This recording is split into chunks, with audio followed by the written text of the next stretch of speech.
100ാമത്തെ cinema നമ്മൾ ഒരുമിച്ച് ചെയ്യുന്നു.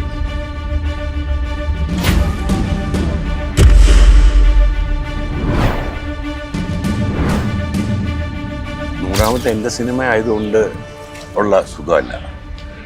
ആദ്യത്തെ സിനിമയിൽ അഭിനയിച്ച അതേ നായകൻ 100ാമത്തെ സിനിമയിലും അഭിനയിക്കുന്നു എന്നുള്ളത് ലോക ചരിത്രത്തിൽ ആദ്യം, സിനിമാ ചരിത്രത്തിൽ. അപ്പോൾ എന്താ എൻ്റെ സുഖം എന്ന് വെച്ചാൽ ഈ റെക്കോർഡ് ഒരു കാലത്തും തിരുത്തി എഴുതപ്പെടാൻ പോകുന്നില്ല. അങ്ങനെ ഒരു റെക്കോർഡോടുകൂടിയാണ് നമ്മൾ 100ാമത്തെ സിനിമ ചെയ്യുന്നത്.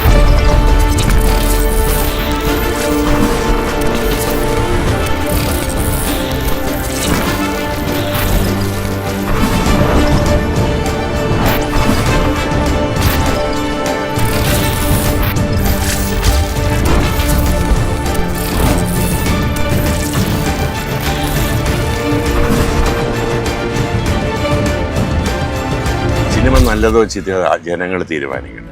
പക്ഷേ ഈ സിനിമ എന്താണെന്ന് അറിയാൻ ആളുകൾക്ക് താല്പര്യമുണ്ട്. ഒരു വാക്ക് അറിയാം, it will be a very good entertainer with music and drama.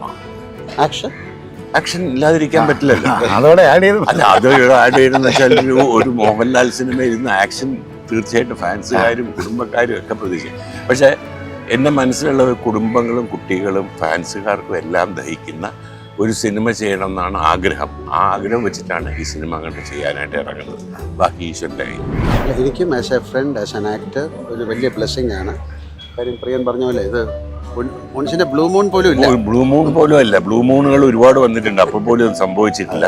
പക്ഷെ നമ്മൾ ഈശ്വരൻ, നമ്മൾ രണ്ടാളും ഭഗവാനോട് നന്ദി പറയുക, ഇങ്ങനൊരു സംഭവം നമ്മുടെ ജീവിതത്തിൽ ഉണ്ടായത്. വേറെ ഒരു ലാംഗ്വേജിൽ അല്ലെങ്കിൽ ഇല്ല. ഒരു വളരെ ഇൻട്രസ്റ്റിംഗ് ആയ സാധനം ഉണ്ടായിട്ടുണ്ട്. ചിരഞ്ജീവിയുടെ 100ാമത്തെ സിനിമ ഡയറക്റ്റ് ചെയ്ത് കെ ബാലേന്ദ്ര സാറാണ്. പക്ഷേ അതെ, പക്ഷേ കെ ബാലേന്ദ്ര സാറിൻ്റെ 100ാമത്തെ സിനിമ ചിരഞ്ജീവി വെച്ചല്ല. അവർ അങ്ങനെ ഒരുമിച്ചൊരു സംഭവം ഉണ്ടായിട്ടില്ല. ഞാൻ നമ്മുടെ ഇതിൽ പ്രിയൻ തുടങ്ങിയ സിനിമയിലെ നായകൻ ഞാനാണ്. അതെ, 100ാമത്തെ സിനിമയിലെ നായകൻ ഞാൻ എഴുതി തുടങ്ങിയ സിനിമയിലെ നായകൻ ലാലാണ്. ഇനി എഴുതാൻ പോകുന്ന കഥകളിലെ ചില നായകൻ ആയിരിക്കും. തീർച്ചയായിട്ടും അങ്ങനെ ആവണമല്ലോ. അപ്പോൾ എന്തായാലും പ്രിയൻ പറഞ്ഞ പോലെ വളരെയധികം സന്തോഷം. അത് എന്താ പറയുക, നമ്മുടെ സിനിമകൾ കണ്ട് നമ്മളെ പ്രോത്സാഹിപ്പിച്ച ആളുകൾക്ക് ഒരു വേണ്ടിയിട്ട് മാത്രമേ നമ്മൾ ഇത്രയും സംസാരിക്കും. എന്നെ സംബന്ധിച്ച് എനിക്ക് ഏറ്റവും സന്തോഷമുള്ള നിമിഷങ്ങളിലൂടെയാണ് ഞാൻ പോകുന്നത്. കാരണം ഞാൻ വന്ന കാലം മുതൽ മോഹൻലാൽ സാറിനെയും പ്രിയൻ സാറിനെയും ഒരുപോലെ കാണുന്നതാണ്. ആ യാത്രയിൽ ഞാനും കൂടെ ഉണ്ടായിരുന്നതാണ്. ആശീർവാദ് സിനിമാസ് മോഹൻലാൽ സാറിനെ വെച്ച് ഇത്രയും സിനിമകൾ ചെയ്തു. പ്രിയദർശൻ സാറിൻ്റെയും ലാൽ സാറിൻ്റെയും 100ാമത് ചിത്രം, അത് ഒരു മലയാളിയുടെ ഒരു ഭാഗ്യമാണ് അങ്ങനെ ഒരു ചിത്രം കാണാൻ സാധിക്കുന്നത്. ആ ഭാഗ്യം എന്ന് പറയുന്നതിനേക്കാൾ വേറെ ഭാഗ്യമാണ് ആ 100ാം ചിത്രം നിർമ്മിക്കാൻ സാധിക്കുക എന്ന് പറയുന്നത്. അപ്പോൾ എല്ലാം ഭാഗ്യമായി കാണുന്നു, അനുഗ്രഹമായി കാണുന്നു. ഈ കൂട്ടുകെട്ട്, ഈ യാത്രയിൽ ഒന്ന് ചേർന്ന് യാത്ര ചെയ്യാൻ പറ്റിയത് ഭാഗ്യമായി കാണുന്നു. ആശീർവാദ് സിനിമാസ് നിർമ്മിക്കുന്ന ഈ 100ാം ചിത്രത്തിൻ്റെ കോ പ്രൊഡ്യൂസറായിട്ട് ബിനു ജോർജ് അലക്സാണ്ടറും എൻ്റെ കൂടെ സഹകരിക്കുന്നുണ്ട്.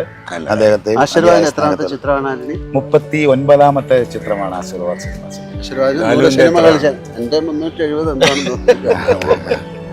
സിനിമ തിയേറ്ററിൽ കണ്ട ഫസ്റ്റ് പടം കിലുക്കമാണ്. ആ രണ്ട് ലെജൻസിൻ്റെ കൂടെ ചേരാൻ പറ്റുക എന്ന് തന്നെ വൺ ഓഫ് ഇത് ജസ്റ്റ് വാൾട്ട് ഡിസ്നി പറഞ്ഞ ഒരു കോട്ടുണ്ട്, follow your dreams but have the courage to pursue them. അതിൻ്റെ ഏറ്റവും വലിയ പ്രൂഫാണ് ഞാൻ ഇന്നിവിടെ ഇരിക്കുന്നത്. അപ്പോൾ ഇത് 2026 തന്നെ ഷൂട്ടിംഗ് തുടങ്ങുന്ന ചിത്രമാണ്. അപ്പോൾ അതും ഈ സമയത്ത് പറയാണ്. എല്ലാവരുടെയും സപ്പോർട്ടും പ്രാർത്ഥനയും ഞങ്ങൾക്ക് എല്ലാവർക്കും വേണം. അതിയായ സന്തോഷവും സ്നേഹവും ഉണ്ട്.